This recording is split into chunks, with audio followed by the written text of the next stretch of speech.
Ouve esta palavra que o Senhor fala contra vós, filhos de Israel, contra toda a geração que fiz subir da terra do Egito, dizendo: de todas as famílias da terra a vós somente conheci, portanto todas as vossas injustiças visitarei sobre vós. Andarão dois juntos, se não estiverem de acordo?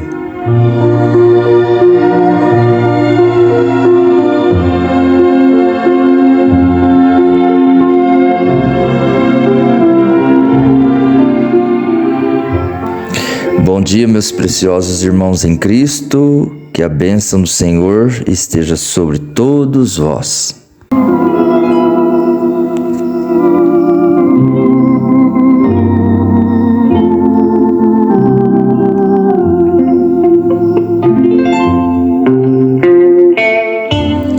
Eu acabei de ler a escritura que está em Amós, capítulo 3, versículo do 1 ao 3. Andarão dois juntos se não estiverem de acordo? Eu gostaria também de ler outra escritura com os nossos preciosos irmãos nesta manhã, que está em Gênesis capítulo 5, versículo 24. E andou Enoque com Deus e não apareceu mais, porquanto Deus para si o tomou. Então, duas escrituras que eu gostaria de compartilhar com os irmãos bênçãos nesta manhã. Andarão dois juntos se não estiverem de acordo? E depois, e andou Enoque com Deus e não apareceu mais, porquanto Deus para si o tomou. Eu acredito que todos os irmãos já podem assimilar o nosso assunto desta manhã a respeito de separação. Deus é um ser separado. Em Deus não há pecado, e como em Deus não há pecado, Deus é um ser separado, separado do pecado, separado de incredulidade. É por isso que ninguém pode chegar a Deus sendo incrédulo. E Deus,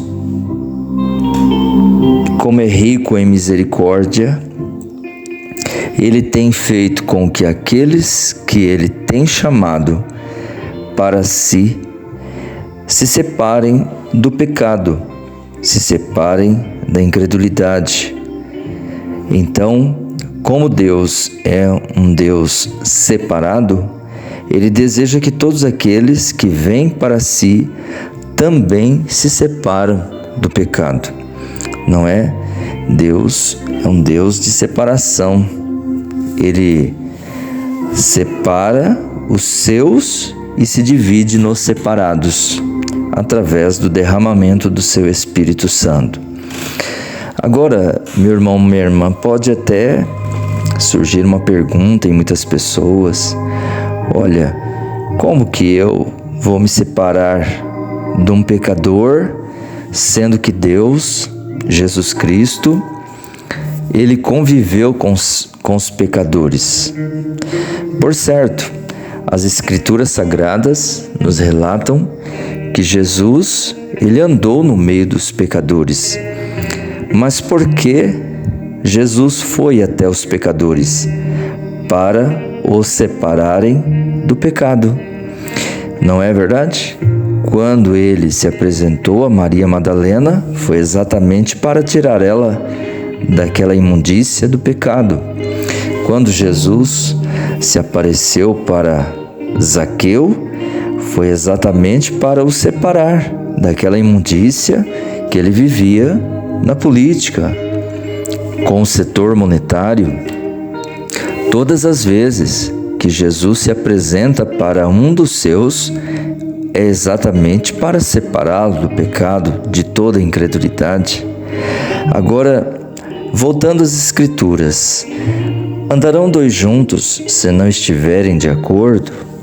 Imagine-se você, meu irmão, minha irmã, um homem, quando ele vai se ajuntar com uma mulher para casamento, e aquela mulher ela rejeita, ela contradiz toda a opinião daquele homem. Todos os assuntos relacionados a serem discutidos entre os dois, ela está em desacordo em tudo mesmo. Como poderão os dois viverem juntos? Não é certo? Como poderão andar juntos se um tem uma opinião e outro tem outra opinião? Um puxa para um lado e outro puxa para o outro lado. Como andarão juntos se não estiverem de acordo? Assim também é Deus e sua igreja, seu povo. É por isso que Deus quer que nós nos separemos de toda a incredulidade. Muitas vezes você tem que se apartar de parentes, como aconteceu com o próprio patriarca Abraão, se separando da sua parentela para receber a sua bênção. Muitas das vezes, meu irmão, minha irmã, isso tem que acontecer com você, comigo, separar da incredulidade. E isso está relacionado a se separar também de pessoas, infelizmente. Essa é uma realidade. A própria Bíblia diz: como andarão dois juntos se não estiverem de acordo? Não é verdade? Agora, o que eu gostaria de ressaltar com os irmãos é na segunda escritura, que fala a respeito de Enoque. E andou Enoque com Deus, e não apareceu mais, porquanto Deus para si o tomou. Todos aqueles que desejam ser tomado por Deus no arrebatamento têm que andar com Deus. Não é, meu irmão, minha irmã? Muitas vezes, para andar com Deus, nos colocamos sozinhos no caminho. Nosso profeta, na mensagem 5 identificações definidas, ele diz assim a partir do parágrafo 63: é assim que a igreja do Deus vivo é hoje. Ela não é organizada no que diz respeito ao mundo, mas é unida não por ligaduras denominacionais, mas pelo poder e Espírito de Jesus Cristo, pelos laços do amor. Isto faz um metodista e um batista darem um tapinho nas costas um do outro e dizer: meu precioso irmão, quando veem que não podem andar juntos, a não ser que estejam de acordo. As pessoas dizem: você é cristão? Oh, sou batista. Isso não responde à pergunta de modo algum. Se sou cristão, sou pentecostal. Isso não responde à pergunta. Se você é cristão, você é uma criatura nascida de novo. Você está no reino místico de Deus. Seus olhos não estão postos nas coisas deste mundo, mas nas coisas de cima. É aí quando você está na igreja. Essa é a igreja. Não é uma organização. Nunca pode ser uma organização. Marquem o que digo. A igreja do Deus vivo nunca pode ser algum grupo em particular. Não pode ser uma organização. Tem que ser um corpo místico, o Espírito Santo. Um pouco mais adiante, se tivermos tempo, entraremos diretamente nisso. Agora estão vendo o que a igreja significa?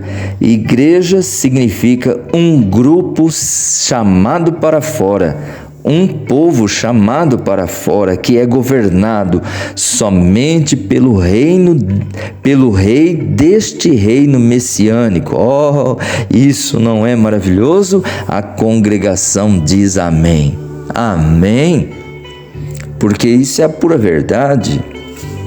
Não é, meu irmão, minha irmã? Essa é a pura verdade. Que Deus te abençoe com essas palavras. Que Deus te abençoe, meu precioso irmão, minha preciosa irmã.